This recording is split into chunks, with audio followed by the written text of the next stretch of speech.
شفيعنا محمد আলহামদুলিল্লাহ আমরা আল্লাহ সুবহানাহু ওয়া তাআলার দরবারে শুকরিয়া আদায় করছি যে আল্লাহ সুবহানাহু ওয়া তাআলা আমাদেরকে কিছু সময়ের জন্য জিকির এবং তাফসীরের মাহফিলে আসার এবং বসার তৌফিক দান করেছেন। সকলে বলি আলহামদুলিল্লাহ।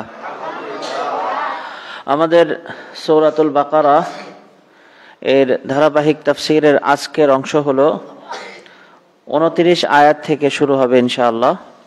তো 28 এবং 29 এই দুইটি আয়াতে আল্লাহ সুবহানাহু ওয়া তাআলা মূলত সমস্ত পৃথিবীর স্রষ্টা কে এবং কার ক্ষমতা আছে এই পৃথিবীতে আসমান জমিন সহ মানুষকে সৃষ্টি করার, মানুষের জীবন দেয়ার, মৃত্যু দেয়ার, এই বিষয়গুলোকেই প্রমাণ করেছেন যে আল্লাহ ছাড়া এই বিষয়ে আর কারো কোনো ক্ষমতা নেই।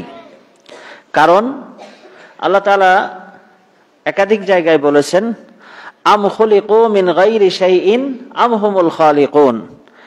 আমাদের দেশে বা সারা পৃথিবীতে কিছু মানুষ আছে যারা কোন স্রষ্টায় বিশ্বাসী না, নাস্তিক বলে যাদেরকে, ওরা বলে যা কিছু হয়েছে সব এমনি এমনি। তো আল্লাহ তাআলা এই কথাটা বলছেন, আম খুলিকু মিন গায়রি শাইইন, কোনো কিছু ছাড়াই কি তাদেরকে সৃষ্টি করা হয়েছে? প্রথম প্রশ্ন। দ্বিতীয় প্রশ্ন আল্লাহ করছেন, আম হুমুল খালিকুন, নাকি তারা নিজেরাই স্রষ্টা? তারা নিজেরাই স্রষ্টা। তো আল্লাহ তাআলার এই প্রশ্নের দুইটা দিক। এক হচ্ছে মানুষ নিজেকে কখনো সৃষ্টি করতে পারে না, যদি পারতো তাহলে পিতামাতা ছাড়াই পৃথিবীতে এমনি এমনি মানুষের জন্ম হতো। যেমন বৃষ্টি নামে, ওরকম আকাশ থেকে কিছু মানুষ হয়তো পড়তো, আবার মাটিতে গাছ হয় তো ওরকম মাটি থেকে কিছু মানুষ উৎপাদন হতো। এটা কি কখনো সম্ভব? সম্ভব না। মানুষের ইচ্ছার এখানে কোনো অধিকার নাই।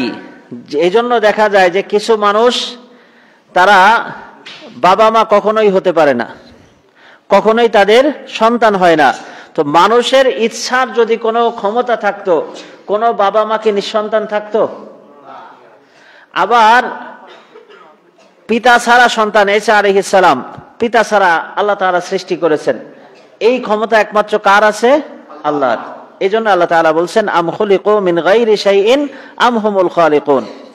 তো আল্লাহ তাআলা এই আয়াতে আশ্চর্যের জায়গার যেটা বলেছেন, কাইফা তাকফুরুনা বিল্লাহ, তোমরা কিভাবে আল্লাহকে অস্বীকার করো, আল্লাহকে না মানো, আল্লাহর অস্তিত্বকে অস্বীকার করো, কি করে সম্ভব এটা?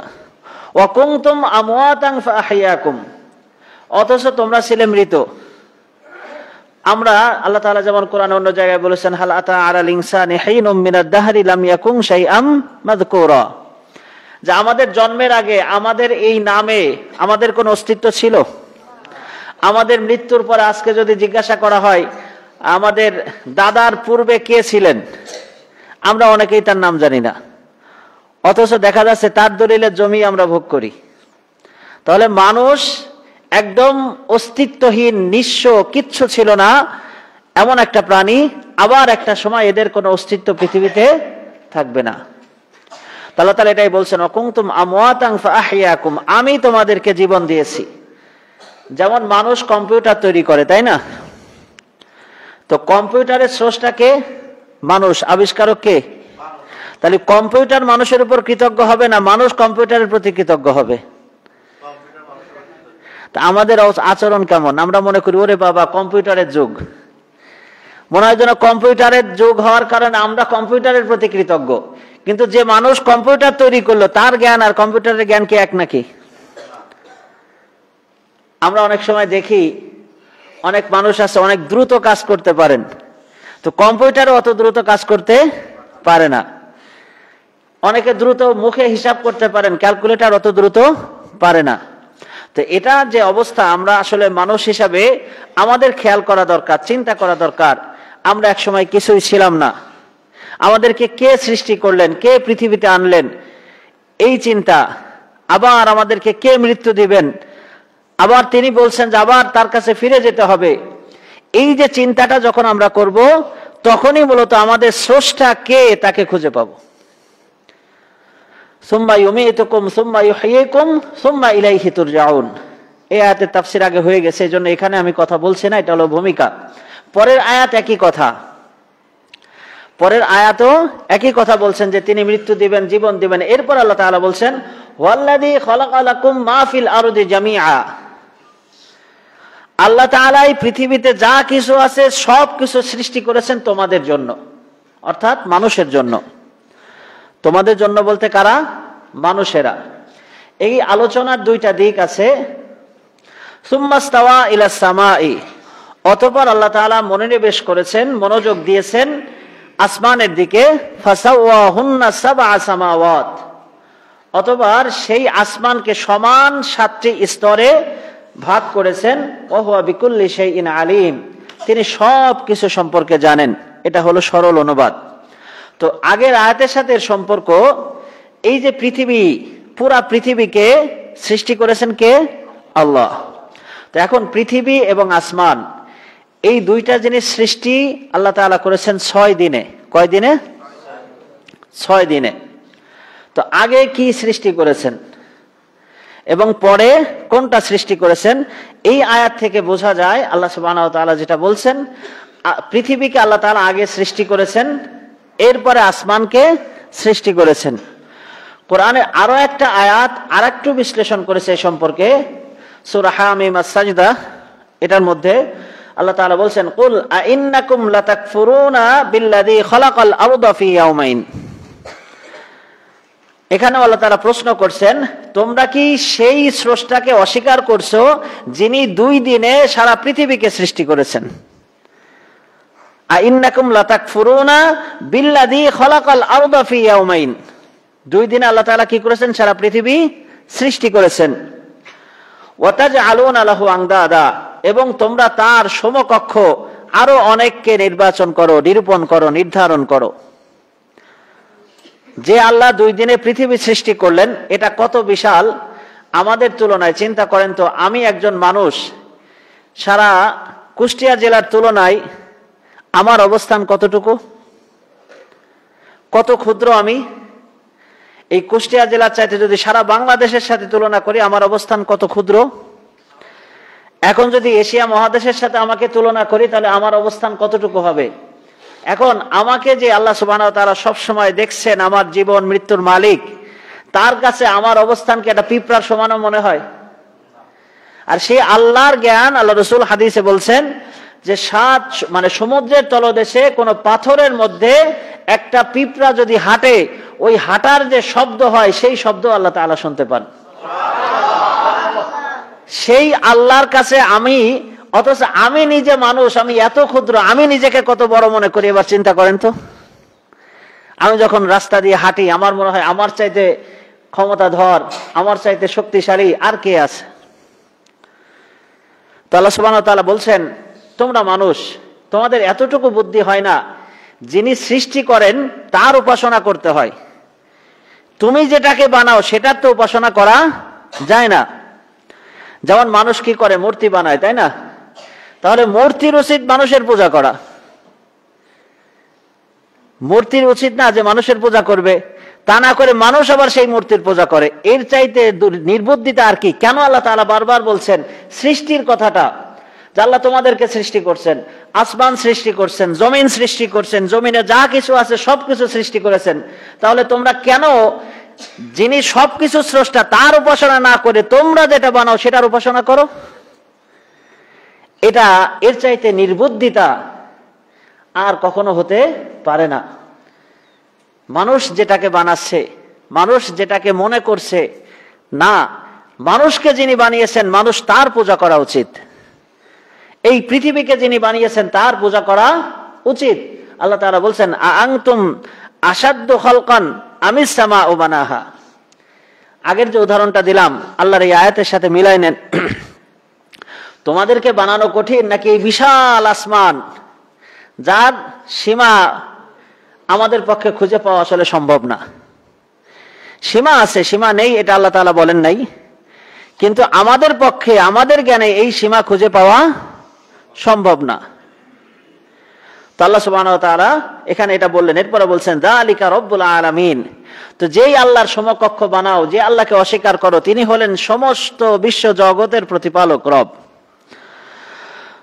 এবার আল্লাহ তাআলা কি বানিয়েছেন? ওয়াজআলা ফিহা রাওয়াসিয়া, জমিনে তিনি মিন ফাওকিহা উপর থেকে পাথর মানে পাহাড় নির্ধারণ করেছেন, ওয়া বারাকা ফিহা পৃথিবীতে বরকত দান করেছেন, ওয়া কাদ্দারা ফিহা আকওয়াতাহা প্রত্যেকটা ফসল প্রত্যেকটা ফল সব কিছুর একটা নির্দিষ্ট সময় নির্ধারণ করে দিয়েছেন।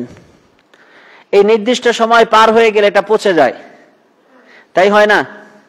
আপনি যত যত্নই করেন 1 বছর পরে আলু পেঁয়াজ এগুলো আর আপনি ঘরে রাখতে পারবেন না, এটা নষ্ট হয়ে যাবে। প্রত্যেকটা জিনিসের একটা নির্দিষ্ট সময় আল্লাহ তাআলা দিয়েছেন। আর এই যে প্রত্যেকটা জিনিসকে আল্লাহ তাআলা সৃষ্টি করলেন, নির্ধারণ করলেন, সবকিছু করেছেন ফি আরবাআতি আইয়াম 4 দিনে। কয় দিন লাগছে? পৃথিবী সৃষ্টি করছেন 2 দিন, আর এই পৃথিবীর মধ্যে এবং আসমানে যা কিছু আছে সবকিছু সুসজ্জিত করা কাজ করার জন্য টোটাল কয় দিন লাগছে? 6 দিন। সুম্মা ইস্তাওয়া ইলাস সামা ওয়া হিয়া দুখান, এখান থেকে বোঝা যাচ্ছে অতঃপর আল্লাহ সুবহানাহু ওয়া তাআলা আসমানের দিকে মনোনিবেশ করলেন। প্রথম 2 দিন পৃথিবী, এরপরে পৃথিবীকে সুসজ্জিত করা 2 দিন, মোট 4 দিন। এরপরে আসমানের দিকে মনোনিবেশ করলেন। সেটা ছিল ধোঁয়ার মতো। কিসের মতো? একটা ধোঁয়া। বিজ্ঞানীরা এখনো বলে যে আসমান আসলে অনেক ফাঁকা। এই ফাঁকা অনেক দূর থেকে আমরা বুঝতে পারি না বলে এটা আসলে নীল দেখা যায়। আসলে আসমানের সীমানা পর্যন্ত আমাদের জ্ঞান এখনো পৌঁছায় নাই। তো আল্লাহ তাআলা আসমান সৃষ্টি করলেন, সেটা ছিল ধোঁয়ার মতো। ফাকালা লাহা ওয়ালিল আরদি ইতিয়া তাওআন আও কারহা, আসমানকে এবং জমিনকে আল্লাহ তাআলা বললেন তোমরা আমার অনুগত হও, ইচ্ছায় অথবা অনিচ্ছায়। আমার আনুগত্যের বাইরে যাওয়ার কোনো সুযোগ তোমার নেই। তখন তারা উভয়ে বলল ক্বালাতা আতাইনা তাইঈন, আমরা আসলাম আপনার কাছে অনুগত রূপে, অনুগত হয়ে। এরপর আল্লাহ তাআলা ফাকাদাহুন্না সাবআ সামাওয়াত ফি ইয়াওমাইনি, 4 দিনে পৃথিবী আর 2 দিনে আল্লাহ তাআলা 7টা আসমান তৈরি করলেন। ওয়া আওহা ফি কুল্লি সামাইন আমরাহা, প্রত্যেক আসমানে তার আদেশ, কোন আসমানে কি কাজ হবে, কোন ফেরেশতারা দায়িত্বে থাকবে, কিভাবে চলবে, সব নির্দেশনা আল্লাহ তাআলা দান করলেন। ওয়া যায়্যানা সামা আদ-দুনিয়া, আর দুনিয়ার নিকটে যে আসমান সেটাকে আল্লাহ তাআলা বলছেন আমি সুসজ্জিত করলাম বিমাসাবিহা ওয়া হিফযা, তারকারাজি আলো সমূহ দিয়ে এবং কিছু ফেরেশতা দিয়ে যারা পাহারাদারি করবেন। যালিকা তাকদীরুল আজিজিল আলিম, এটা হলো আল্লাহ সুবহানাহু ওয়া তাআলার নির্ধারণ। তো এই 2 আয়াত থেকে বোঝা যায় আসমানের আগে পৃথিবী সৃষ্টি করা হয়েছে, এরপরে আসমানকে আল্লাহ সুবহানাহু ওয়া তাআলা সৃষ্টি করেছেন। তো আগে আরেকটা আয়াত আমি বললাম আনতুম আশাদ্দু খালকান আমিস সামাউ বানাহা, তোমরাই কি শক্তিশালী সৃষ্টি নাকি আসমানকে যিনি সৃষ্টি করেছেন? আসমানের সৃষ্টিটা অনেক বড় বা অনেক কষ্টের, অনেক পরিশ্রমের। রফাআ সামকাহা, আল্লাহ তাআলা আসমানের এই ধোঁয়াটাকে উপরে উঠিয়ে নিয়েছেন, ফাসাওয়াহা, এবং সমান করে দিয়েছেন। আল্লাহ তাআলা অন্য একাধিক আয়াতে বলেছেন তোমরা আসমানের দিকে তাকাও, দেখো এখানে কোনো ত্রুটি খুঁজে পাও কিনা। আবার তাকাও, দেখো এখানে কোনো ছিদ্র, কোনো ত্রুটি, কোনো কিছু খুঁজে পাওয়া যায় কিনা। তো আমরা মানুষ যদি আজীবন আসমানের দিকে তাকায় থাকি, তারপরেও আল্লাহর সৃষ্টির কোনো খুঁত আমরা খুঁজে পাবো না। তো যেই আল্লাহ এই বিশাল আসমানকে নিখুঁত ভাবে সৃষ্টি করেছেন, কোনো খুঁটি ছাড়া এই আসমানকে ঝুলিয়ে রেখেছেন, আল্লাহ তাআলা চাইলে আমিনতুম মান ফিস সামা, আসমানে যিনি আছেন তার থেকে কি তুমি নিরাপদ হয়ে গেছো, আই ইয়াখসিফা বিকুমুল আরদ, যে তোমাদেরকে জমিনের ভিতরে ধসিয়ে দিবেন না তিনি? আল্লাহর এই ক্ষমতা সব সময় আছে। যে কোনো সময় একটা ঝাঁকি দিলে সারা পৃথিবী নিশ্চিহ্ন হয়ে যাবে। একটা 7 বা 8 মাত্রার ভূমিকম্প যদি হয়, পৃথিবীর কোনো বিল্ডিং, কোনো কিছু খুঁজে পাওয়া যাবে না, যত অট্টালিকা যত শক্তিশালী করে আমরা তৈরি করি কিনা।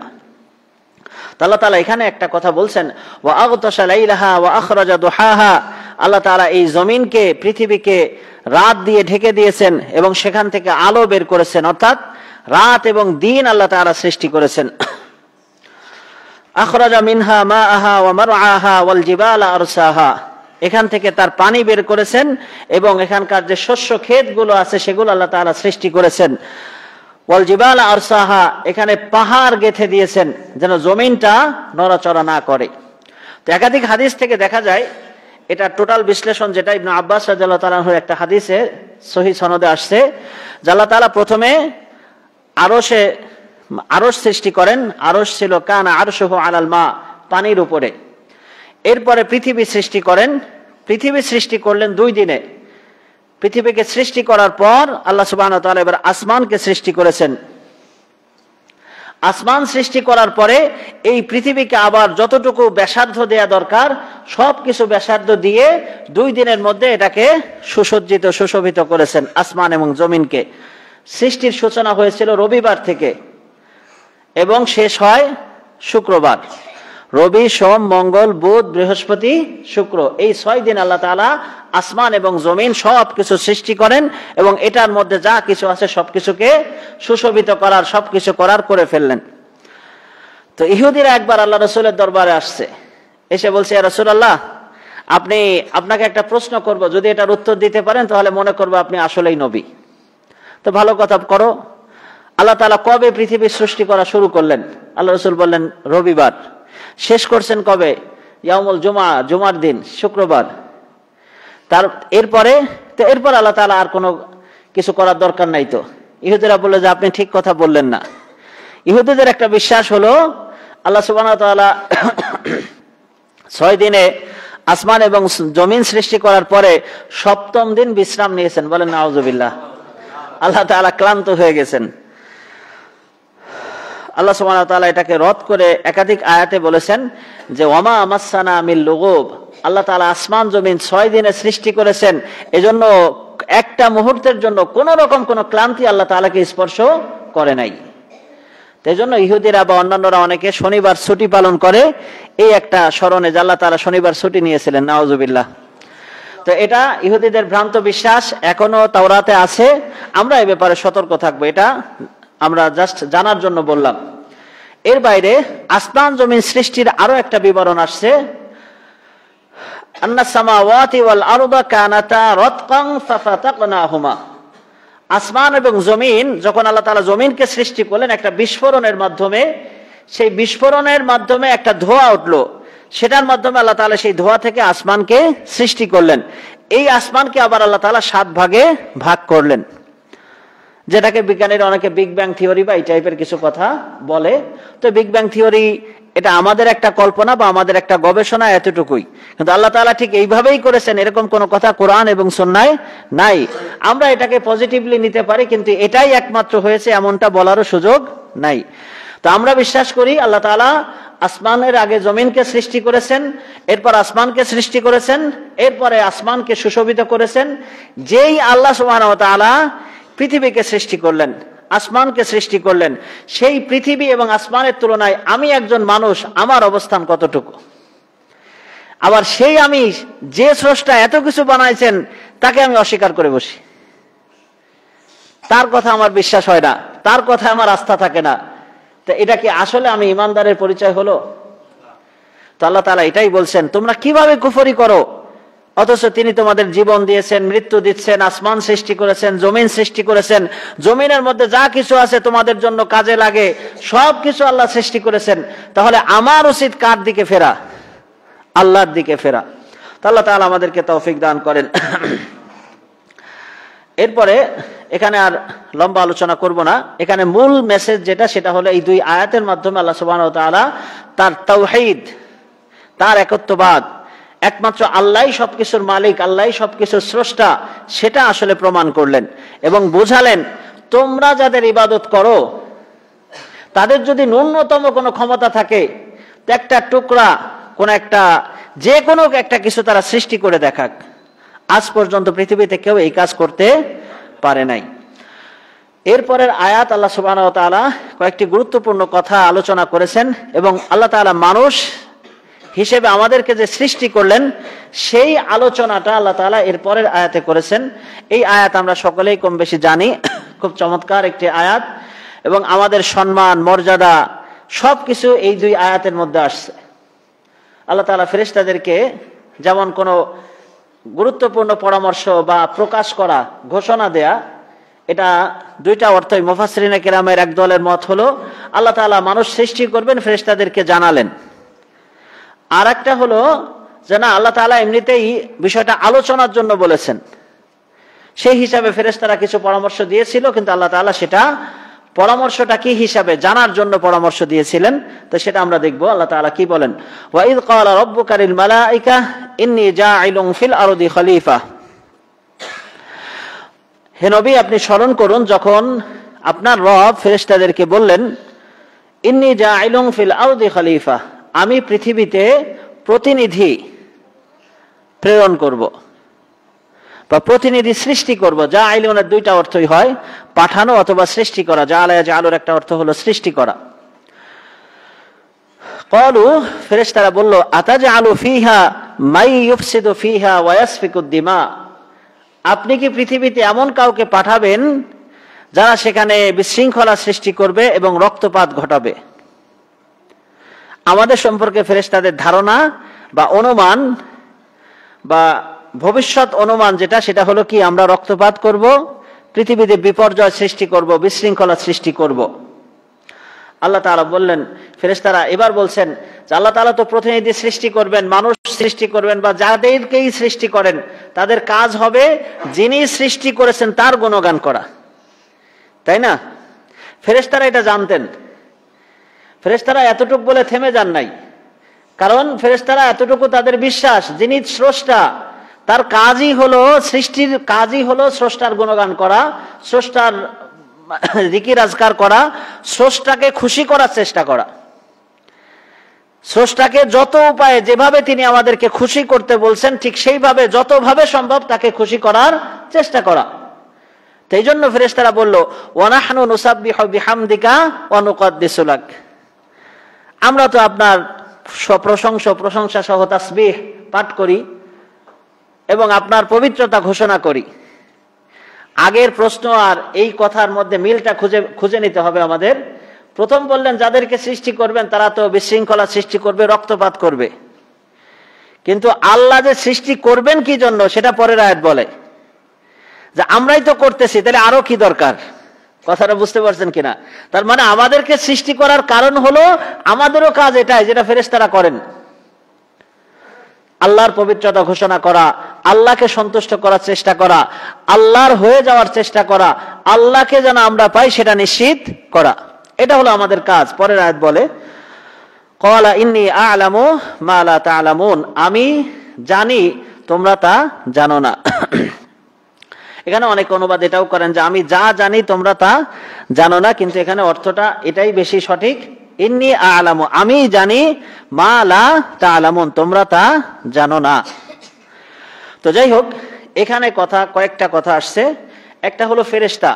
ফেরেশতারা কারা এদেরকে আমাদের চেনা দরকার। খুব সংক্ষেপে আমি বলি, ফেরেশতারা আল্লাহ সুবহানাহু ওয়া তাআলার মাখলুক। আল্লাহ তাআলা ফেরেশতাদেরকে নূর থেকে সৃষ্টি করেছেন, জিন জাতিকে সৃষ্টি করেছেন ধোঁয়াবিহীন আগুন থেকে, আর মানুষকে সৃষ্টি করেছেন কোথা থেকে এটা তোমরা জানো, হাদিসে আসছে সহিহ বুখারীতে, অর্থাৎ মানুষকে মাটি থেকে সৃষ্টি করা হয়েছে। ফেরেশতাদের মধ্যে একটা মৌলিক কাজ সবার উপরে অবধারিত, তাদের শ্বাস প্রশ্বাসটাই হলো আল্লাহ তাআলার পবিত্রতা ঘোষণা করা, আল্লাহ তাআলার জিকির করা। তারা নিঃশ্বাস নেন, আমরা যেমন নিঃশ্বাস নিই, এটার জন্য আমাদেরকে কিছু বলে দেয়া লাগে না, তাদের নিঃশ্বাসটাই হলো আল্লাহ তাআলার জিকির, আল্লাহ তাআলার পবিত্রতা ঘোষণা করা। এর বাইরে সকলে এ বিষয়ে এখান থেকে কারো কোনো ছুটি নাই। এর বাইরে কিছু ফেরেশতা নির্ধারিত দায়িত্ব আল্লাহ তাআলা দিয়েছেন, যেমন আল্লাহ সুবহানাহু ওয়া তাআলা জিবরিল আলাইহিস সালাম ওহী নিয়ে আসতেন, আজরাইল আলাইহিস সালাম হলেন মালাকুল মাউত, যিনি মৃত্যুর ফেরেশতা, মৃত্যুর দায়িত্বশীল। তিনি একাই মৃত্যু দেন এমন না, তার অধীনে অনেক ফেরেশতা আছে। এরপরে মিকাইল আলাইহিস সালাম, যিনি সিংহায় ফু দেওয়ার জন্য মুখ দিয়ে সেখানে বসে আছেন, যখনই আল্লাহর আদেশ হবে সাথে সাথে তিনি কি করবেন? সিংহায় ফু দিবেন। আর ইসরাফিল আলাইহিস সালাম, তিনি বৃষ্টি এবং মেঘমালার দায়িত্বশীল ফেরেশতা। এর বাইরে কিছু ফেরেশতা আছেন যেমন আমাদের আমল নামা লেখেন, যাদেরকে আমরা বলি তাদের নাম হলো কিরামান কাতিবিন, কিন্তু আসলে এটা হলো সম্মানিত লেখক ফেরেশতা, যারা লেখার দায়িত্বশীল। আমাদের আমল নামা তারা কি করেন? লিখে রাখেন। আবার কিছু ফেরেশতা আছে যারা এই যে আমরা তাফসীর মাহফিলে বসছি, তাদের কাজ হলো এরকম মাহফিলগুলো খুঁজে বের করা এবং সেখানে ঘিরে নিয়ে আল্লাহর কাছে এই মাহফিলের সংবাদটা পৌঁছে দেওয়া। এবং আমরা কেন বসছি, আমরা কি চাই আল্লাহর কাছে, আমাদের কি চাওয়া, আল্লাহকে পাওয়া, আল্লাহ সন্তুষ্টি কামনা, জান্নাত চাওয়া, জাহান্নাম থেকে বাঁচা, তো আল্লাহ তাআলা এদের সবার জন্য সেটা কবুল করে নেন। এর বাইরে কিছু ফেরেশতা দায়িত্বশীল আছেন, যারা যেখানে পৃথিবীর যেখানে আল্লাহ রাসূলের দুরূদ এবং সালাম পড়া হয়, তারা মদিনাতে আল্লাহ রাসূলের কাছে সেটা পৌঁছে দেন, এবং যে পড়ে তার নাম, ঠিকানা, পিতার নাম সহ আল্লাহ রাসূলের কাছে সেগুলো কি করা হয়, পৌঁছে দেওয়া হয়। কিছু ফেরেশতা আছেন যারা জান্নাতে বান্দারা যখন সুবহানাল্লাহ, আলহামদুলিল্লাহ, আল্লাহু আকবার, লা ইলাহা ইল্লাল্লাহ পড়ে, তো তাদের জন্য জান্নাতে গাছ লাগানো, বাগান সাজানো, এই কাজগুলো করতে থাকেন। বান্দা যখন সূরা ইখলাস 10 বার পড়ে, জান্নাতে বাড়ি তৈরি করা হয়, সেই বাড়ির দায়িত্বেও কিছু ফেরেশতা আছে। কিছু ফেরেশতা জান্নাতে সর্দার, কিছু ফেরেশতা জাহান্নামে কাদেরকে কিভাবে শাস্তি দিবে এবং যারা মারা গেছে তাদেরকে শাস্তি দেওয়ার কাজে নিয়োজিত আছেন। কিছু ফেরেশতা আছেন কবরে যাওয়ার পরে প্রশ্ন করার জন্য নিয়োজিত, তারা যেখানে মারা যাক তাদের দায়িত্ব সেখানে গিয়ে তাকে প্রশ্ন করা, তাকে কি করা, প্রশ্ন করা। তো আল্লাহ সুবহানাহু ওয়া তাআলা আবার কিছু ফেরেশতা আসমানে নিয়োজিত, যেটা এখানেও আসছে, হাফাজা, হেফাজত করেন যেন কোনো শয়তান জিন আসমানের কাছেও যেতে না পারে। তো যাদের দায়িত্বের কথা কোরআনে বা সুন্নাহয় স্পষ্ট আসছে, আমরা সেই দায়িত্বের কথা বিশ্বাস করি। এবং কিছু ফেরেশতা আছে জীবনে একবার বাইতুল মামুর তাওয়াফ করার সুযোগ পায়, প্রতিদিন 70,000 ফেরেশতা কি করে, তাওয়াফ করে। তো এইভাবে ফেরেশতাদের সম্পর্কে আমাদের বিশ্বাস হলো, ফেরেশতারা আল্লাহ তাআলার মাখলুক, তারা আল্লাহ তাআলার পবিত্রতা ঘোষণা করেন। আল্লাহ তাআলার কোন নির্দেশ এক মুহূর্তের জন্য তারা কখনো অমান্য করে না। লা ইউসুনা মা আমারহুম ওয়া ইয়াফআলুনা মা ইউমারুন, তারা কখনোই আল্লাহ তাআলা যা আদেশ করেন অমান্য করে না, এবং যা আদেশ করেন তাই করে। এজন্য পৃথিবীর সমস্ত ক্ষমতা একত্রিত করেও জীবন বাঁচানোর কোনো উপায় থাকে না। মৃত্যু এসে গেলে কি পৃথিবীর সবাই একমত হয়ে গেল আমরা বাঁচতে পারবো? সব ডাক্তার নিয়ে এসে বাঁচাতে পারবো না, কারণ আল্লাহর আদেশ হয়ে গেছে, ফেরেশতা আপনার এখান থেকে নিয়েই যাবে। ফেরেশতা আমাদেরকে এখান থেকে কি করবে, নিয়েই যাবে, কোনো উপায় নাই। তো এখানে ওই লম্বা আলোচনা না। তো ফেরেশতাদের যে কাজ, নূরের তৈরি, এটা বিশ্বাস করা। তাদের ডানা আছে, তাদের কি আছে, ডানা আছে। কারো 4টার কথা আসছে, 6টার কথা আসছে, জিবরিল আলাইহিস সালামের কথা আসছে। 70,000-এর অধিক ডানা জিবরিল আলাইহিস সালামের ছিল। তো যার যে সংখ্যা এটা আল্লাহ তাআলাই ভালো জানেন। যাদের কথা সংখ্যা আসছে আমরা সেটা বিশ্বাস করব, যাদের ডানার সংখ্যাটা নাই সেটা নিয়ে আমরা কিয়াস করার কোনো সুযোগ নাই। এটা হলো ফেরেশতাদের সম্পর্কে আমাদের মৌলিক একটা বিশ্বাস। এরপরের কথা, ইন্নী জাইলুন ফিল আরদি খলিফা, আমি পৃথিবীতে খলিফা বা প্রতিনিধি প্রেরণ করব। প্রতিনিধির একটা অর্থ এখন চলে বেশি বাজারে, সেটা হলো রিপ্রেজেন্টেটিভ। মানে ওষুধ কোম্পানি বাজারে কিছু মানুষ ছেড়ে দিছে, এই শব্দটা বেশি চলে, যারা ওষুধ কোম্পানির প্রতিনিধি, তাই না? তো আগে ব্রিটিশ আমলে এখানে একটা শব্দ বেশি প্রচলিত ছিল, যে ব্রিটিশ রানীর প্রতিনিধি যারা, তাদেরকে বলা হতো ভাইসরয়। ব্রিটিশ রানী যে হুকুম দিবে সেই অনুযায়ী বাংলাদেশ, ভারত, এই উপমহাদেশের আইন কানুন পরিচালিত হবে। তো ইন্নী জাইলুন ফিল আরদি খলিফা, মুফাসসিরিনে কেরাম এটার মৌলিক 2টা অর্থ করেছেন। একটা অর্থ হলো যে এরা এক প্রজন্ম আর এক প্রজন্মের প্রতিনিধিত্ব করবে। মানুষ একটা, যেমন ফেরেশতাদেরকে আল্লাহ তাআলা সৃষ্টি করেছেন, একটা নির্দিষ্ট সময় শেষ হওয়ার আগ পর্যন্ত তাদের কারো মৃত্যু হবে না। কিন্তু মানুষের ক্ষেত্রে এমন না, মানুষ একটা প্রজন্ম মারা যাবে, আর একটা প্রজন্ম আসবে, তারপর আর একটা প্রজন্ম আসবে, একের পর এক প্রজন্ম তার পূর্বসূরীদের কি করবে, প্রতিনিধিত্ব করবে। এটা একটা অর্থ। এই প্রতিনিধিত্ব কিসের, যেটা ইবনে জারির আত-তাবারি রাহিমাহুল্লাহ অর্থ করেছেন, যে এটার প্রতিনিধিত্ব হলো আল্লাহ সুবহানাহু ওয়া তাআলা পৃথিবীতে আমাদেরকে চলার জন্য যে বিধান দিবেন সেটা বাস্তবায়নের কাজ করবে। আল্লাহ তাআলা আদম আলাইহিস সালামকে যখন পাঠালেন তখন বললেন, কুলনা হাবিতু মিনহা জামিআ, তোমরা সকলেই এখান থেকে নেমে যাও। ফাইম্মা ইয়াতিয়ান্নাকুম মিন্নি হুদা, যখন আমার পক্ষ থেকে কোনো নির্দেশনা আসবে, হেদায়েত আসবে, ফামান তাবিআ হুদায়া, যে আমার এই হেদায়েতের অনুসরণ করবে, ফালা খাউফুন আলাইহিম ওয়ালা হুম ইয়াহজানুন, তাদের কোনো ভয় নাই, কারণ তারা দুশ্চিন্তাগ্রস্ত হবে না। অর্থাৎ আমার পৃথিবীতে আমার আদি পিতা আদম আলাইহিস সালাম যখন আসছেন, তার দায়িত্ব এটা, আল্লাহর পক্ষ থেকে যে হেদায়েত আসবে সেই অনুযায়ী নিজে চলা এবং পুরো পৃথিবীকে পরিচালনা করা।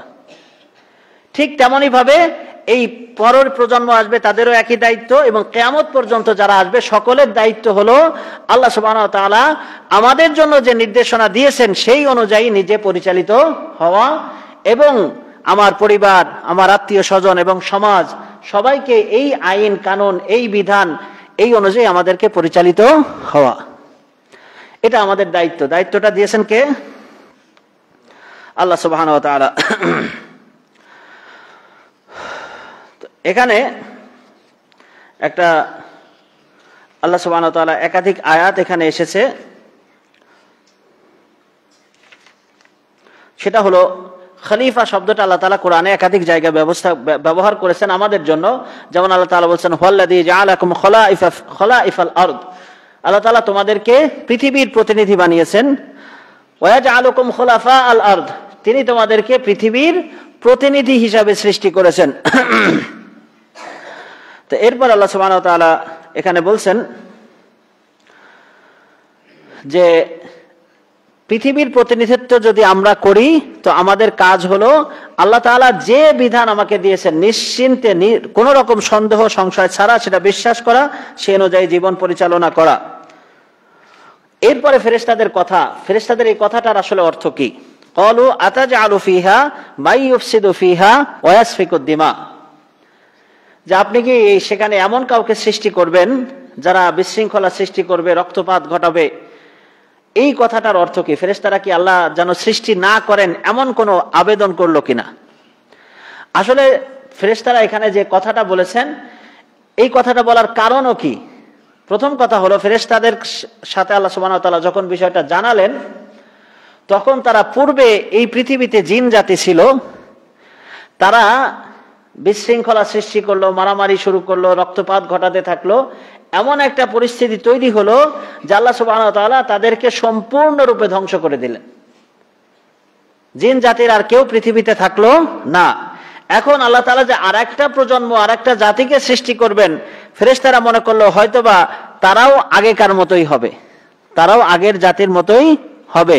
এই চিন্তা করে তারা আল্লাহর সামনে কথাটা জিজ্ঞাসা করলো। এই জিজ্ঞাসাটা করেছিলেন মূলত জানার জন্য। কিসের জন্য? জানার জন্য আপনি তো প্রতিনিধি সৃষ্টি করবেন, তাদের বৈশিষ্ট্যটা এমন হবে কিনা। তো এই জন্য প্রতিদিন যখন ফেরেশতারা, রাসূলুল্লাহ সাল্লাল্লাহু আলাইহি ওয়াসাল্লাম হাদিসে বলেছেন যে ইয়াতাআকাবুনা ফীকুম মালাইকাতুম বিল-লাইলি ওয়া মালাইকাতুম বিন-নাহার, তোমাদের মধ্যে পর্যায়ক্রমে দিনে এবং রাতের পাহারাদার ফেরেশতারা আসতে থাকে। তো তারা একদল আসরের সময় আসে, ফজরের সময় যায়, আর একদল ফজরের সময় আসে, আসরের সময় যায়। এরা যখন আল্লাহর কাছে ফিরে যায়, আল্লাহ তাআলা তাদেরকে জিজ্ঞাসা করেন, কাইফা তারাকতুম ইবাদি, আমার বান্দাদেরকে তোমরা কিভাবে রেখে এলে? তখন ফজরের সময় যারা নামাজ পড়ে তাদের ব্যাপারে সাক্ষ্য দেয় তারা, আতাইনাহুম ওয়া হুম ইউসাল্লুন ওয়া তারাকনাহুম ওয়া হুম ইউসাল্লুন, আমরা যখন তাদের কাছে গেলাম তারা নামাজ পড়তেছিল, আবার যখন ফিরে আসলাম আসরের সময় তখনও তারা কি করে? নামাজ পড়তেছে। আসরের ফেরেশতারা যখন আসে তারা দেখে আমরা নামাজে, ফজরের সময় তারা যখন চলে যায় তখন তারা দেখে কি আমরা নামাজে আছি। আল্লাহ তাআলা তখন ফেরেশতাদেরকে একটু লজ্জা দেন যে ইন্নী আ'লামু মা লা তা'লামুন, আমি জানি তোমরা তা জানো না যে আমার বান্দাদের মধ্যে, আমার সৃষ্টির মধ্যে অনেক মানুষ হবে যারা আমার নবী হবে, রাসূল হবে, ওলি হবে, সালেহীন হবে, সিদ্দিকিন হবে, শুহাদা হবে, তোমরা তা জানো না। আল্লাহ তাআলা কিছু বান্দার দুঃসাহস দেখে হাসেন।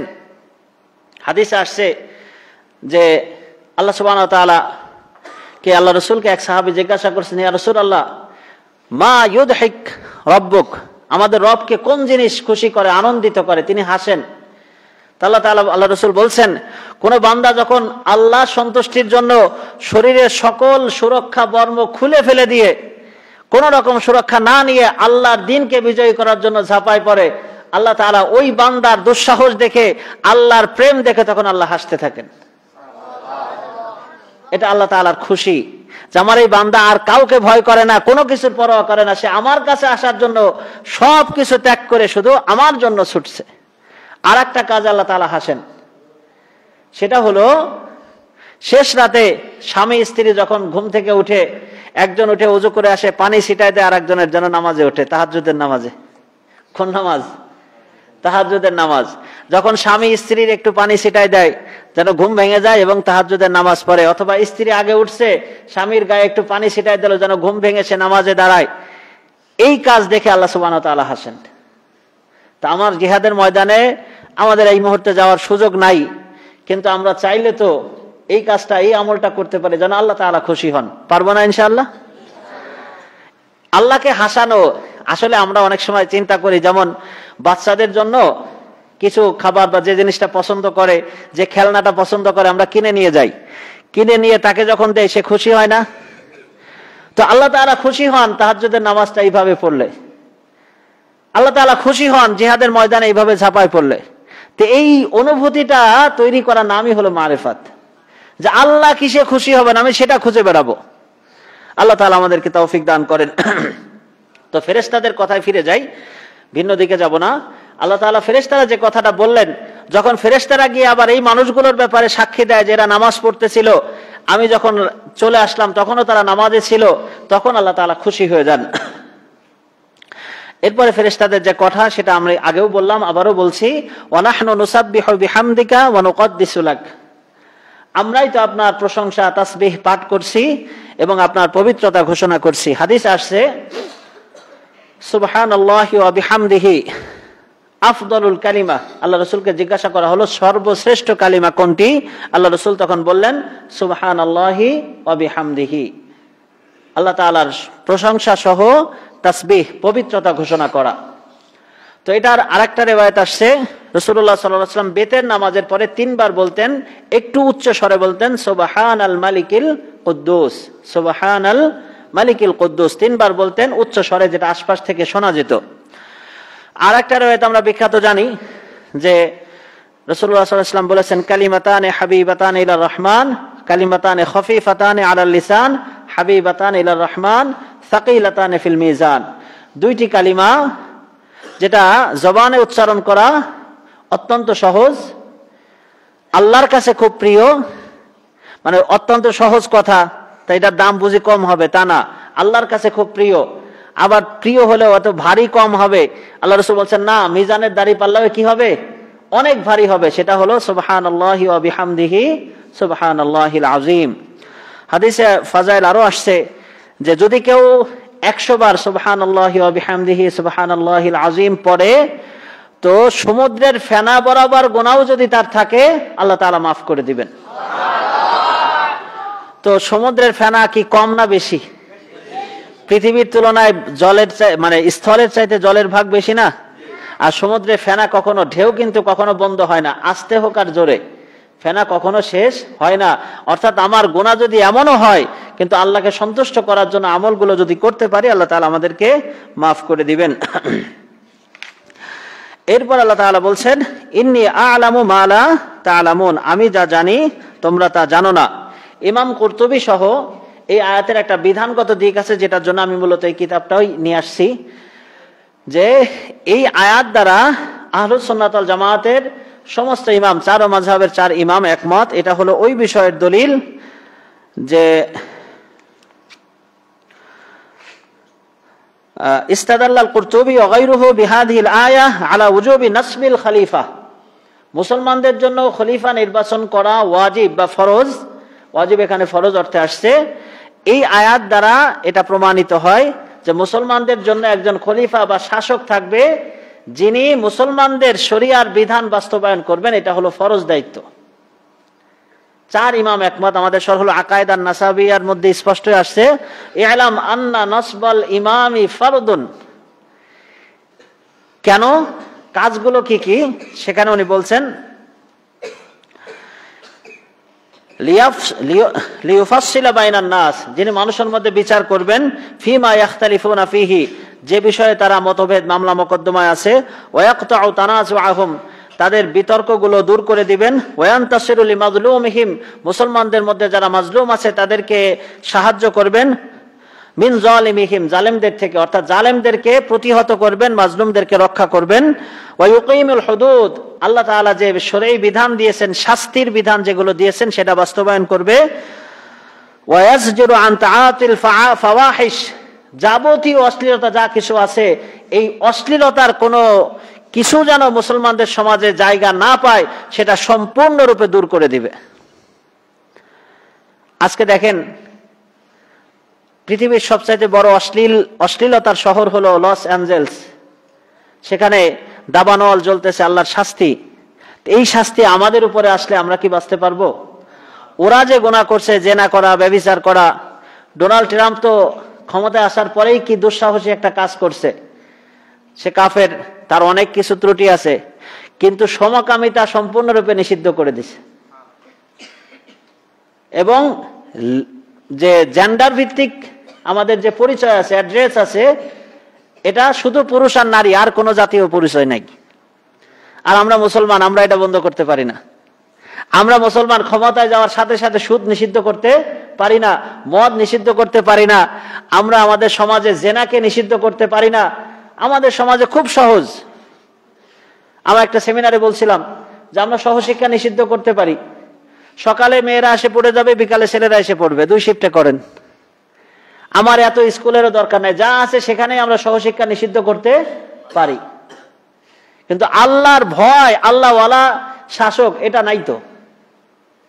এবং আমরা যারা এখনো দেখতে পাচ্ছি তাদের সামনে ক্লিয়ার কোনো কনসেপ্ট নাই, তারা কিভাবে শরিয়াটা বাস্তবায়ন করবেন। মুসলিম শাসকের দায়িত্ব কি, সেগুলো তো আমরা পেলাম। ইলা গায়রি যালিকা মিনাল উমুরিল মুহিম্মা আল্লাতী লা ইউমকিনু ইকামাতুহা ইল্লা বিল ইমাম। অর্থাৎ এই জাতীয় যে সমস্ত বিষয়গুলো ইমাম ছাড়া বাস্তবায়ন সম্ভব না, অবশ্যই ইমাম নির্বাচন করতে হবে, নিযুক্ত করতে হবে।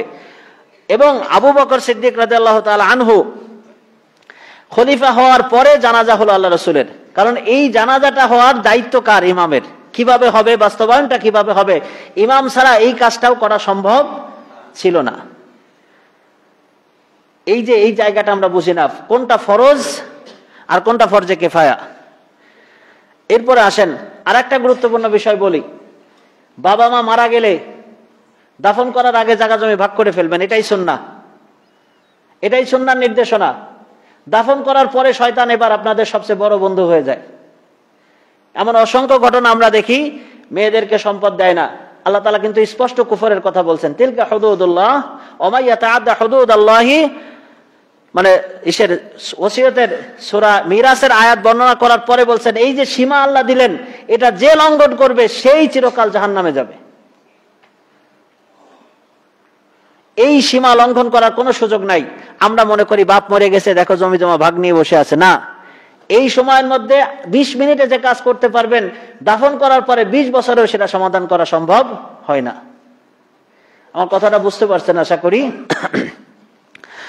এরপরে এখন দেখেন ইমামের বিষয়ে, আল ইমামাতু তুনালু বিন-নাসসি কামা ইয়াকুলুহু তাইফাতুম মিন আহলিস সুন্নাহ ফি আবি বকরিন। ইমাম নির্বাচন করার পদ্ধতি কি?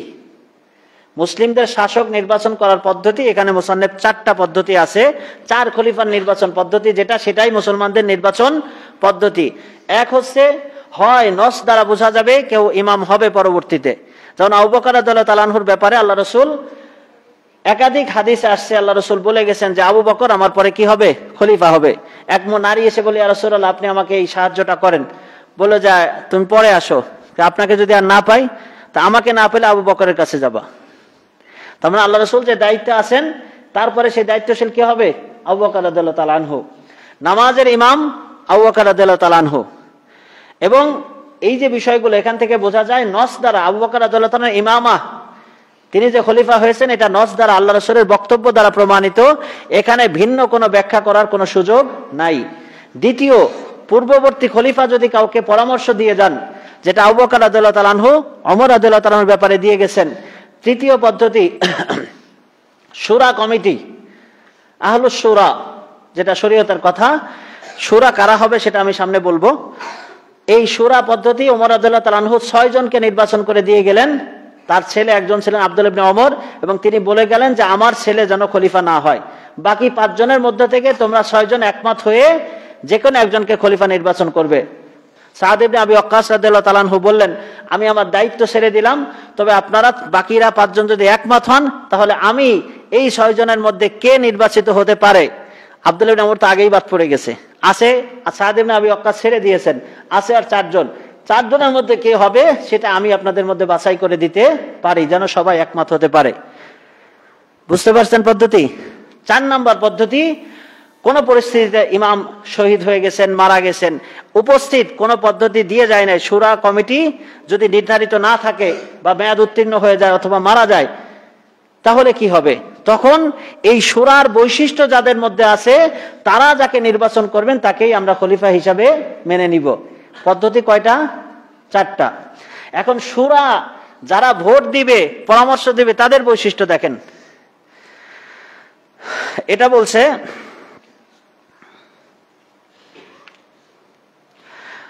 ইয়াজিবু আইয়াকুনা যাকারান, তাকে অবশ্যই পুরুষ হতে হবে। নারী কখনোই ইমামের জন্য ভোট দেয়া বা পরামর্শ দিতে পারবে না। হুররান, স্বাধীন হতে হবে। বালেগান, প্রাপ্তবয়স্ক হতে হবে। আকিলান, জ্ঞান সম্পন্ন হতে হবে। মুসলিমান, মুসলিম হতে হবে। কোন অমুসলিমের পরামর্শ মুসলমানদের ইমাম নিযুক্ত করার জন্য গ্রহণ করা যাবে না। আদলান, ন্যায়পরায়ণ হতে হবে। জীবনেও মিথ্যা কথা কয় নাই, একবার মিথ্যে কথা বলছেন, প্রমাণিত হয়েছে, আপনি আর আদালতের কাতারে বাইরে চলে যাবেন, এই কাতারের মধ্যে থাকবেন না। বুঝতে পারছেন বিষয়টা? একজনের কাছে ওয়াদা করে ভোট আপনারাই দেব, টাকাও খায়, পরে আর তারে দেয় না, এর কোনো সুযোগ নাই। আদালান, ন্যায়পরায়ণ হতে হবে। এরপরে কি বলছে? মুজতাহিদান, তাকে অন্তত ইজতিহাদ করার যোগ্যতা, কোরআন সুন্নাহ এত অভিজ্ঞ হতে হবে যে পারিপার্শ্বিক যে মাসালাটা সামনে আসছে, প্রয়োজনটা সামনে আসছে, এ বিষয়ে কোরআন সুন্নাহ গবেষণা করে সঠিক সিদ্ধান্ত নিতে পারে, এমন হতে হবে। বাসীরান, সূক্ষ্ম দৃষ্টি সম্পন্ন হতে হবে। সালিম আল আ'দা, অঙ্গ প্রত্যঙ্গ সুস্থ থাকতে হবে। মহাজ্ঞানী, বিছানায় পড়ে আছে, সে দুনিয়ার খবর রাখতে পারে না। এরপরে বলছেন খাবীরান বিল হুরুব, যুদ্ধ, বিশ্ব রাজনীতি, কূটনীতি এ সম্পর্কে কি হতে হবে? অভিজ্ঞ, জ্ঞানী হতে হবে। ওয়াল আরা, এবং রায় দিতে পারে। তবে ওয়ালাল মাসুম মিনাল খাতা, সে ভুল থেকে মুক্ত, মাসুম এমন হবে না, কারণ আম্বিয়া আলাইহিমুস সালাম ছাড়া কেউ কিনা মাসুম না, মাসুম হবে না, নিষ্পাপ হবে না, তার গুনাহ থাকতে পারে, কিন্তু বৈশিষ্ট্য যেগুলো, পুরুষ, স্বাধীন, বালেগ, আকিল, জ্ঞান সম্পন্ন, মুসলমান হওয়া, ন্যায়পরায়ণ হওয়া, মুস্তাহিদ পর্যায়ের আলেম হওয়া, এইরকম বিজ্ঞ লোক ছাড়া আদলান, কেউ টাকা খেয়ে মানে বিড়ি খায়, চা খায়, এবার ভোট বিক্রি করে, এই টাইপের মাধ্যমে আসলে কখনোই একজন ন্যায়পরায়ণ শাসক নির্বাচন করা সম্ভব না, এটা আমরাও জানি। তারপরেও আমরা এর বাইরে চিন্তা করতে ব্যর্থ হচ্ছি। আল্লাহ তাআলা আমাদেরকে তো এটা হলো জমহুর আলেমদের মত। হাদা কওলুল জমহুর, যারা পরামর্শ দিবেন, বা আমাদের দেশে কিছু কথা আছে যে গণতন্ত্র হলো এটা এক ধরনের সাক্ষ্য দেয়া, তো সাক্ষী হতে হলে অথবা পরামর্শ দিতে হলে যে বৈশিষ্ট্য, সেগুলো তো থাকতে হবে, তাই না? তো সেগুলো যদি থাকে তাহলে আপনি মেনে নেন, আর এগুলো নাই, এটা কখনোই আসলে যৌক্তিক না। যেমন একজন অফিসের পিয়ন আর একজন অফিসের সচিব, উভয়ের বেতন, মতামতের মান কি সমান হয় বলেন তো? তো একজন সচিব সে যে পরিমাণ পড়ালেখা করছে, একজন পিয়ন 8 পাস, কিন্তু ঠিক অফিসিয়াল কোনো কাজে আমরা তাদের মতামত সমান গুরুত্ব দেই না, আমাদের জীবনেও গুরুত্ব দেই না, কিন্তু নেতা নির্বাচনের সময় সবাই সমান। আমার কথাটা বুঝেন নাই? একজন অশিক্ষিত, গণ্ডমূর্খ, কিচ্ছু জানে না, তারও যতটুকু মান, একজন সচিব ভোট দিলেও তার ততটুকু মান।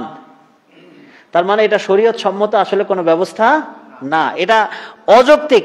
এটা যে কোনো ক্ষেত্রে, আপনাকে যদি ব্যবসায়ের ক্ষেত্রে অভিজ্ঞ একজন পরামর্শ দেয় যে সে ওই বিষয়ে সে বিশেষজ্ঞ, তার কথা আর আমি জীবনেও ব্যবসা করিনি, আমার কথা কি এক হবে?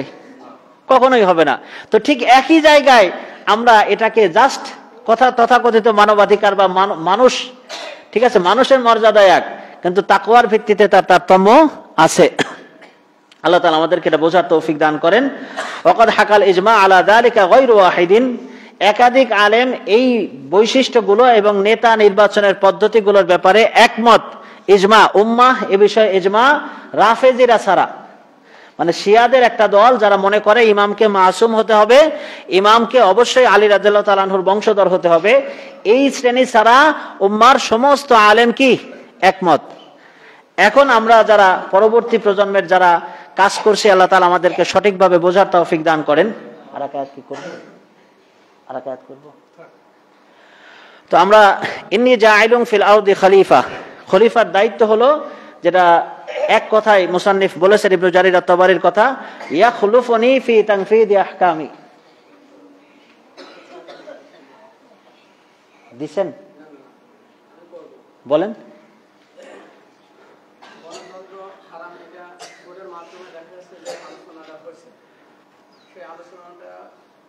আসলে এইগুলো হারাম আমরা আপনার কথা থেকে জানলাম, আগেও জানিছি, কিন্তু খলিফা নির্বাচন করতে হবে, কিন্তু বাংলাদেশ কিন্তু আসলে এই নির্বাচনে নেই। আর এর পদ্ধতি কি, জনগণ কোন পদ্ধতিতে হাঁটবে? এক। আর দুই নম্বর কথা হলো যে আমরা অফিসিয়াল ভাবে এবং বিভিন্ন ভাবে আমরা কিন্তু গণতন্ত্রের সাথে জড়িত আছি। যেমন মনে করেন চাকরি করতেছি, যেমন মনে করেন বিভিন্ন, শুধু এইটা বাদে, কিন্তু এর ফলাফলটা একই দাঁড়াচ্ছে। এই দিক থেকে সুবিধা নিচ্ছি, কিন্তু একদিক থেকে কিন্তু নিচ্ছি না। এটার কিভাবে করা যায় সেটা আমাদের দিক নির্দেশনা দেবে, সঠিক প্রশ্নের সারসংক্ষেপ যেটা আমি বুঝলাম সেটা একটু প্রশ্নটা বুঝাই, তারপরে উত্তর দেই। প্রশ্ন হলো যে আমাদের দেশে পদ্ধতি এটা, যে গণতান্ত্রিক পদ্ধতি ছাড়া আমাদের নেতা নির্বাচনের আর কোনো পদ্ধতি নাই। কিন্তু এখন যে নেতা আছে এরা কি গণতান্ত্রিক পদ্ধতিতে নির্বাচিত? তা আমরাই তো পদ্ধতি বের করছি। আমার কথা বুঝছেন কিনা? তো পদ্ধতির বিষয় হলো, আল্লাহ সুবহানাহু ওয়া তাআলা আল্লাহ রাসূলকে যখন বিজয় দিয়েছেন, বিজয়ের পদ্ধতি সাহাবায়ে কেরাম যখন, বা ইন্ডিয়াতে যারা খেলাফা কায়েম করছিলেন তারা কিভাবে করছেন? জিহাদের মাধ্যমে করছেন।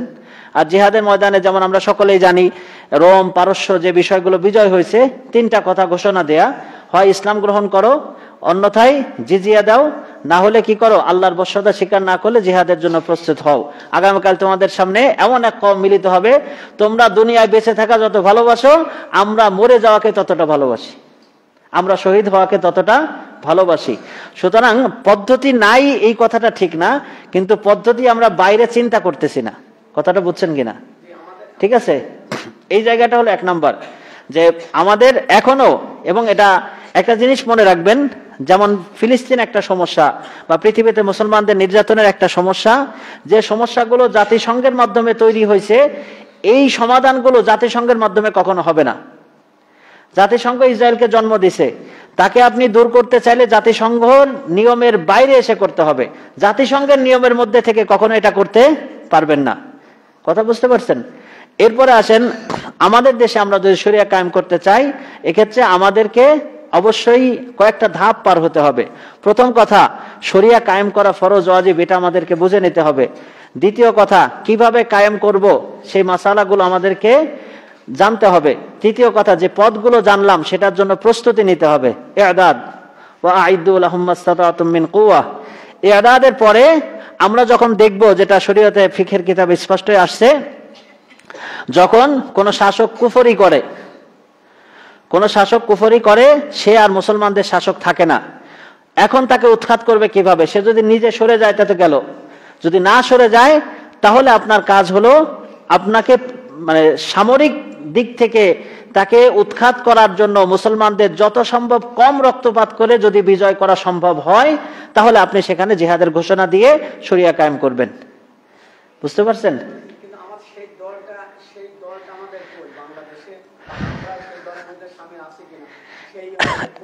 দেখেন, না থাক থাক থাক থাক ঠিক আছে, পরে বসানা, সামনে প্রশ্ন করছে। এখানে দল বলতে আমাদের দেশে, না না থাক থাক, একটু কথা বলতে দেন।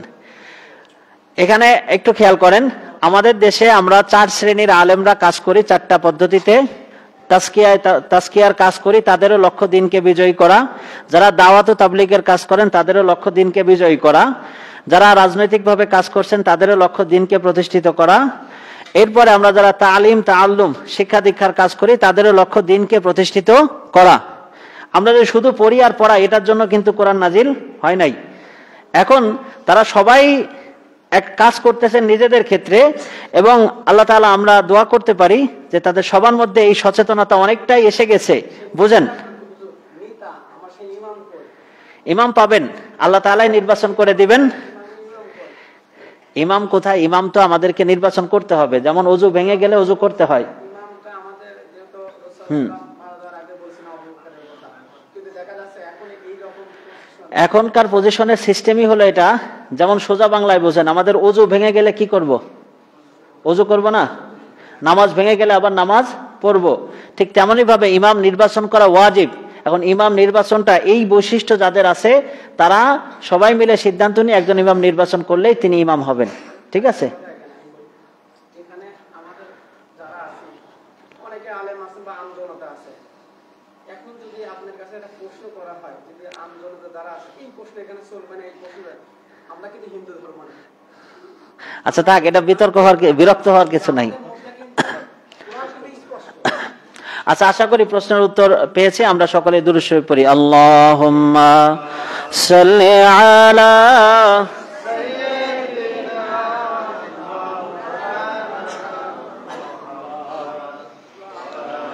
وعلى آل سيدنا شفيعنا محمد صلى الله عليه وسلم। এক কথা, আসলে তাফসীর মাহফিল, 2 নম্বর কথা হলো যে মাগরিব থেকে দীর্ঘ সময় আমরা এখানে আছি। এখানে যদি এরকম প্রশ্নোত্তর চলতে থাকে তো রাত 12টাও বেজে যেতে পারে। এটা একটা ধৈর্যচ্যুতি ঘটতে পারে এবং তাই ঘটছে, ধৈর্যচ্যুতি ঘটছে। যখন প্রশ্ন করছে, যাদের ধৈর্যচ্যুতি ঘটছে তারা ওই প্রশ্ন করাটাকে বিব্রত মনে করছে। আসলে এই প্রশ্নগুলি ব্যক্তিগতভাবে করে জেনে নেওয়াই ভালো। তার কারণ এমন কিছু কথা আছে যে যাদের জ্ঞান গরিমা কম তাদের সামনে আলোচনা করতে গেলে তাদের ঈমান আমল নষ্ট হয়ে যাওয়ার সম্ভাবনাও থাকে। তা আগে নিজেরা এগুলি নিয়ে বসে নিজেরা আলাপ আলোচনা করে নিজেরা দিক নির্দেশনা গ্রহণ করে তারপরে এই বিষয়গুলি কিভাবে উপস্থাপন করলে ভালো হয় সেভাবে উপস্থাপন করা উচিত আর কি। তো যাই হোক, আমাদের ওই যে কথা বলল আতিক, যে নিয়ত সকলেরই আছে আল্লাহর দিন বিজয় করা। যারা তাসাউফের কাজ করছে তাদেরও নিয়ত আল্লাহর দিন বিজয় করা।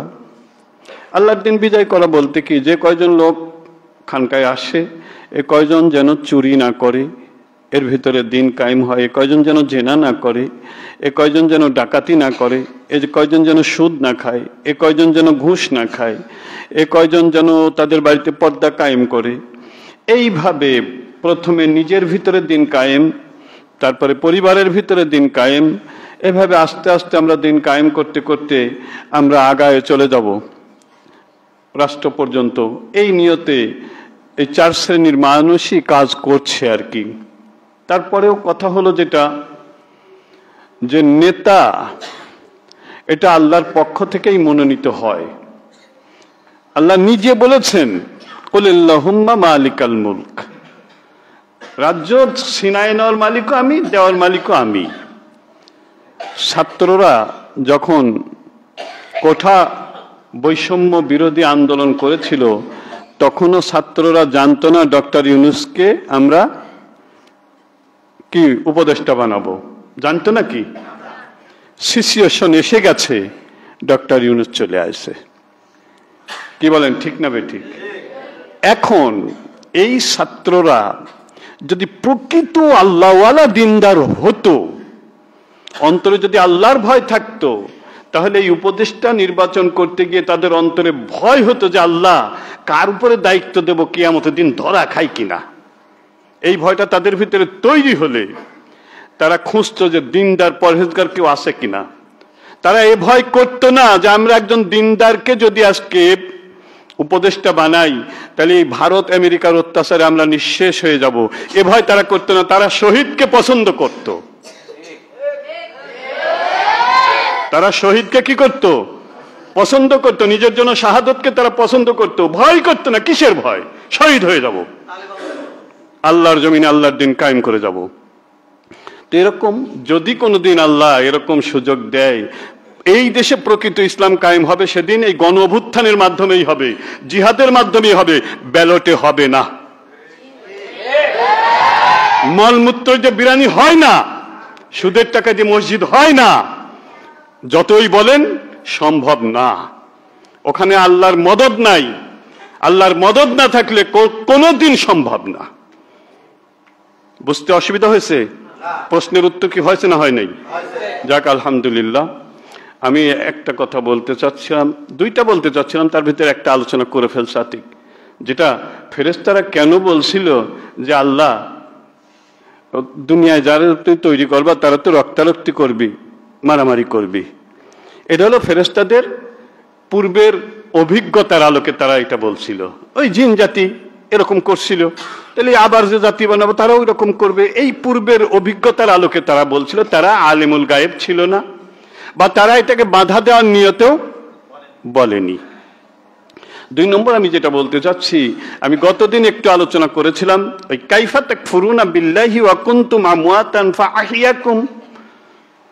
এই যে মানুষকে আল্লাহ তাআলা সৃষ্টি করেছেন কি দিয়ে, আল্লাহর কোরআনের ভিতরেই মারিফত যা আছে এটা কিন্তু খুঁজে বার করতে পারবে যাদের নূর আছে তারা, তাছাড়া কেউ পারবে না। গতদিনও বলছিলাম যে 10টা বস্তু দিয়ে আল্লাহ মানুষকে সৃষ্টি করেছেন। কয়টা? 10টা বস্তু। তার 5টা হলো ঊর্ধ্ব জগতের, আর 5টা হলো এ জগতের, জমিনের।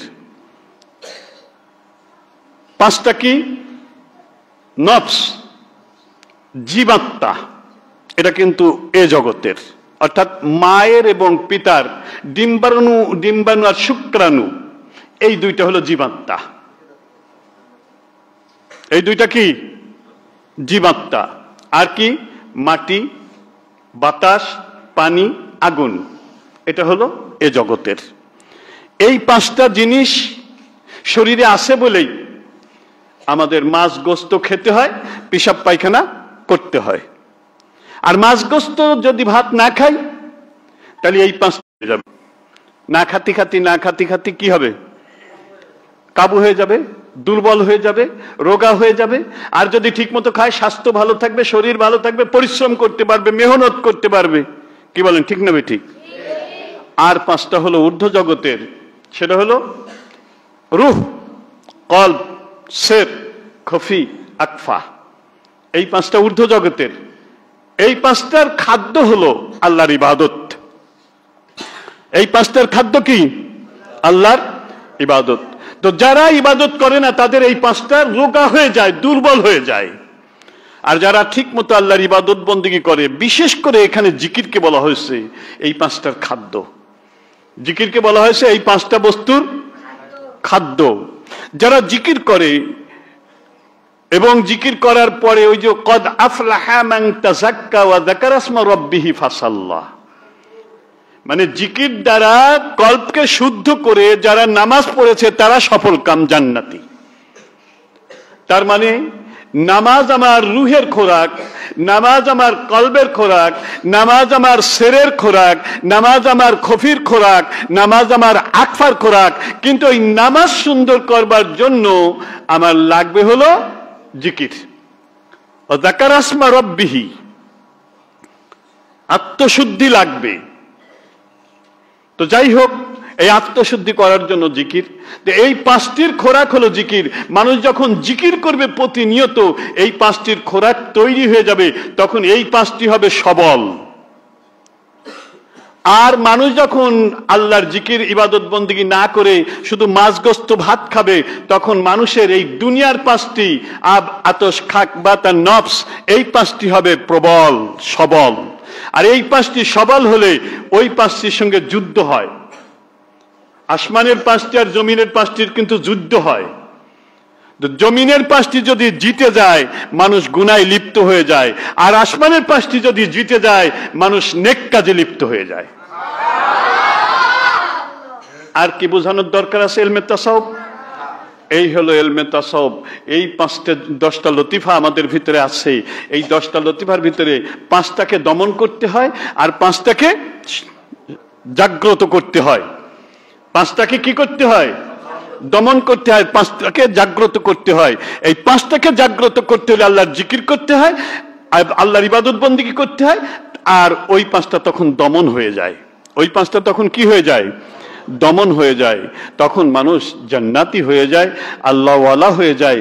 আর যখন আল্লাহওয়ালা হয়ে যায় তখন তার ভিতরে আমেরিকার ভয় থাকে না, ভারতের ভয় থাকে না, মানুষের ভয় থাকে না, বাঘের ভয় থাকে না, সাপের ভয় থাকে না। জিহাদি তামান্না তার ভিতরে তখন তৈরি হয়ে যায়, জিহাদের জন্য সে প্রস্তুত হয়ে যায়। আল্লাহ তাআলা আমাদের সকলকে সহি দ্বীনের বুঝ দান করুন এবং আমল করবার তৌফিক দান করুন। আর একটা কথা বলবো, আপনারা সবাই ভাই ভাই না? কি বলেন, ভাই ভাই না? তো সব ভাই যেন আমরা এমন ভাবে থাকি, আমার কথায় কেউ যেন কষ্ট না পায়, আক্রমণাত্মক কথা আমরা কখনো কাউকে বলবো। আমরা সকলেই সকলের প্রতি সহনশীল থাকবো, আমাদের ভিতরে যেন মহব্বত পয়দা হয়, এরকম একটু যেন কেউ কারোর প্রতি মানে বিরূপ চিন্তা ভাবনা এটা যেন আমাদের মধ্যে না আসে। যেহেতু আল্লাহ বলছেন ওয়াতাসিমু বিহাবলিল্লাহি জামিয়া ওয়ালা তাফাররাকু। শেষ কথা হলো যেটা, যে আমাদের দেশে রাষ্ট্রীয় খলিফা নাই, আমাদের খলিফা আমাদের পীর সাহেব।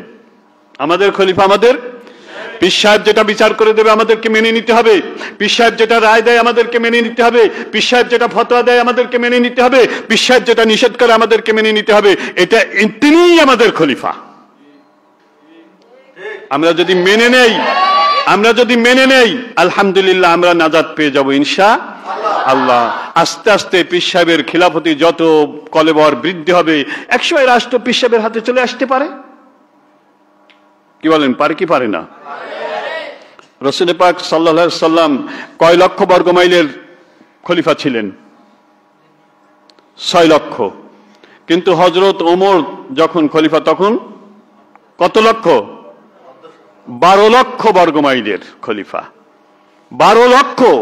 তার মানে কি, শুরু হয়েছে মদিনা থেকে, আস্তে আস্তে বৃদ্ধি পেয়েছে। আস্তে আস্তে কি হয়েছে? বৃদ্ধি পেয়েছে। তো শুরু হবে ফুরফুরার জমিন থেকে, আস্তে আস্তে বৃদ্ধি পাবে। শুরু হবে সারসিনার জমিন থেকে, আস্তে আস্তে বৃদ্ধি হবে। কি বলেন? আল্লাহ তাআলা আমাদের সকলকে সহিহ দ্বীনের বুঝ দান করুন। আর আমরা আমাদের পীরকে আমরা যেন এরকম খলিফার মতোই আনুগত্য করতে পারি, যেমন রসুলকে সাহাবা আজমাইন আনুগত্য করেছিলেন, হযরত আবু বকরকে তার প্রজারা আনুগত্য করেছিলেন। এরকম যদি আমরা করতে পারি, আমাদের পীরকে, আমাদের পীরই আমাদের খলিফা, এবং তার নেতৃত্বেই আমরা জিহাদ করব ইনশাআল্লাহ। তবে কখন? মান রা মিনকুম মুনকারা ফালিয়ুগাইয়িরহু বিয়াদিহি ফাইন লাম ইস্তাতি ফাবিলিসানিহি ফাইন লাম ইস্তাতি ফাবিকলবি যালিকা আদাফুল ঈমান। আসুন একটু নবীর মহব্বতে দাঁড়িয়ে সালাম দেই। ইয়া নবী, কাতার হয়ে যান, কাতার হয়ে যান। ইয়া রাসূল সালামু আলাইকা, ইয়া হাবিব সালামু আলাইকা, সালাওয়াতুল্লাহ আশরাকাল বদরু আলাইনা واختفت منه البدور مثل حسنك ما رأينا قط يا وجه السرور يا نبي سلام عليك يا رسول سلام عليك يا حبيب سلام عليك صلوات الله أنت شمس أنت بدر أنت نور فوق النور أنت إكسر غالي أنت مصباح الصدور يا نبي سلام عليك يا رسول سلام عليك يا حبيب سلام عليك صلوات الله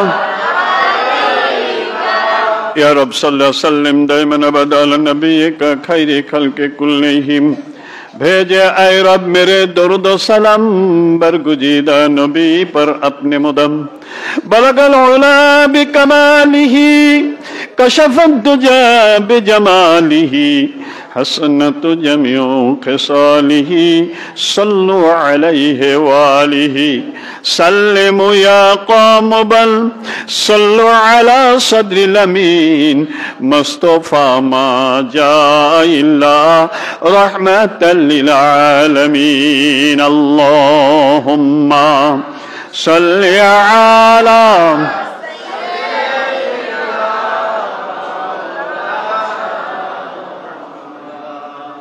وعلى آل سيدنا شفيعنا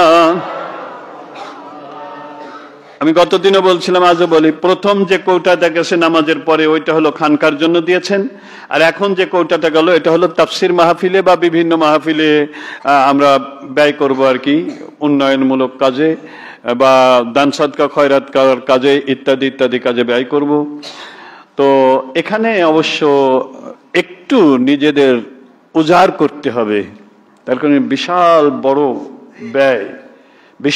বড় ব্যয় এই খানকায় প্রতি মাসে 15,000 টাকা বিদ্যুৎ বিল মাসে 4 দিন আপনারা আসেন 4 দিনে এরকম একটা নিয়ত রাখা যায় যে আমরা কমসে কম বিদ্যুৎ বিলটা মাসে 4 সপ্তাহে দিয়ে দেব কি বলেন তাহলে 15,000 টাকা যদি দিতে হয় তাহলে প্রতি সপ্তাহে আসে কয় টাকা 3,500 টাকা বা 4,000 টাকা 4×4=16 4,000ই হবে 15,000 তো 16,000 1,000 একটু বেশি থাক না কে মিষ্টি টেস্টি লাগে না তাহলে সপ্তাহে 4,000 কিসের জন্য খানকার জন্য আবার এই প্রতি সপ্তাহে যদি বক্তাদের দিতেই হয় কখনো কখনো দেই কখনো কখনো দেইনি আর কি তো তাও তো তার যাওয়া আসার খরচও যদি দিতে হয় তাও 1-1.5 হাজারের কমে তো দেওয়া যায় না দেই নিয়ে সবসময় দিতে পারি না থাকে না দেবো কোনতে যখন থাকে তখন দেই কি বলেন এবং তারাও লিল্লাহিয়াতি করতে আসে আমরাও ওরকমই যে দিতেই হবে বা তারা নিতেই হবে এরকম নিয়ত যেহেতু ঠিক না আমাদের ওরকম নিয়ত নাই কিন্তু আমাদের একটু তারপরে আবার কি মাঝে মধ্যে একটু তাবারক দেওয়া হয় মাঝে মধ্যে মানে ওই কারোর বাড়ি মানুষ মারা গেলে সেখানে রান্না বান্না করে পাঠানো লাগে বা গরিব মিসকিন কেউ দিতে হয় তো সেখানেও তো মাসে আমার মনে হয় কম টাকা ব্যয় হয় না তো যাই হোক এটা আমরা দেব কেন দেব যেহেতু দানে কি হয় দানে দিল পরিষ্কার হয় দানে গুনাহ মাফ হয় দান করলে যাদের দিচ্ছি তাদের কাছ থেকে সুপারিশ পাওয়া যায় এরকম দান করলে রোগ মুক্তি হয় দান করলে কি হয় রোগ মুক্তি হয় এই জন্য আমরা দান করবো আল্লাহ তাআলা আমাদের সকলকে তৌফিক দান করুন সকলে মিলে আল্লাহুম্মা আমিন গতদিনও বলছিলাম আজও বলছি তাফসির যখন করা হয় আমি তো মানুষ কথা বলতে গিয়ে হয়তো ইমোশনে শরীয়ত বিরোধী কোনো কথা কখনো বের হয়ে যেতে পারে এজন্য আমাদের ভীত থাকা দরকার এবং তওবা করা দরকার আবার যারা আমরা শুনতে আসি যেরকম একাগ্রতার সঙ্গে শোনার কথা আল্লাহর কোরআন হয়তো শুনতে পারি নাই একটু ঘুম এসে যেতে পারে বা খেয়াল অন্যদিক চলে যেতে পারে বা বাঁকা চিন্তা আমার ভিতরে এসে যেতে পারে তার জন্যও আমাদের তওবা করা প্রয়োজন এছাড়া দোয়া করার আগে তওবা করে নিলে দোয়া কবুল হয় এছাড়া রাত্রে কেউ যদি তওবা করে ঘুমায় তাহলে নিষ্পাপ হয়ে বিছানায় যাবে অনেক অনেক সুযোগ আছে তওবা বেশি বেশি করে করলে অতীতের গুনাহ স্মরণ করে কাঁদলে কলবের নূর পাওয়া যায় কি বলেন কোন গুনাহগার তওবা করলে আল্লাহ এত খুশি হয় যে মরুভূমির মাঝে পথিক মালসামানা হারায় বিপদে পড়ে মৃত্যুর বিছানায় শুয়ে পড়ছে এরপরে যখন উঠে দেখে যে মালসামানা পেয়েছি কত খুশি হয় আল্লাহ তার থেকেও বেশি খুশি হয় তওবা করলে কি বলেন এই জন্য আমরা বেশি বেশি করে তওবা করব গুনাহ করছি বলে তওবা করব ভুল করছি বলে তওবা করব তা না তওবা করলে তো আল্লাহ খুশি হয় আসুন বিসমিল্লাহির রহমানির রহিম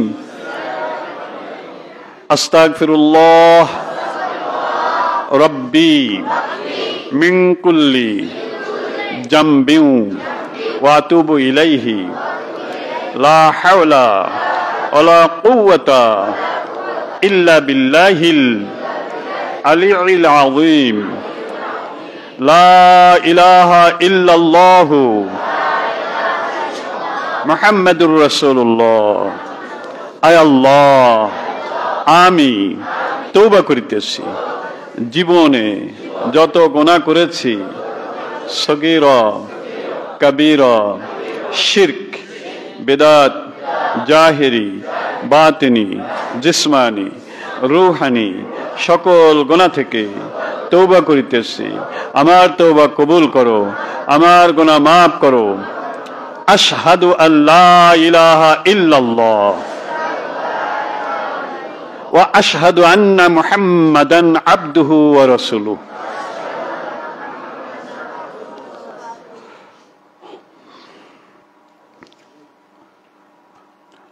হ্যাঁ, মুনাজাতের সময় আল্লাহুম্মা আমিন। বিসমিল্লাহির রহমানির রহিম। আলহামদুলিল্লাহি রাব্বিল আলামিন। আসসালাতু ওয়াসসালামু আলা সাইয়্যিদিনা রাসূলিন নবিয়িল কারীম ওয়া আলা আলিহি ওয়া সাহবিহি আজমাইন। রব্বুল আলামিন, মাবুদ, اللهم اجعلني شكورا واجعلني صبورا واجعلني في عيني صغيرا واجعلني في عين الناس كبيرا। আল্লাহ, আমার যেন মনে হয় তোমার আসমানের নিচে জমিনের উপরে আমার থেকে বড় অবাধ্য গোলাম আর কেউ নাই। আমি তোমার অবাধ্য গোলাম। বেহেশতের বাগানের মধ্যে তোমার বেহেশতি বান্দাদেরকে নিয়ে তোমার রহমতের দ্বারে কাঙালের মতো, ভিক্ষুকের মতো গোনা জড়ানো দোকানে হাত তুলেছি। মাবুদ,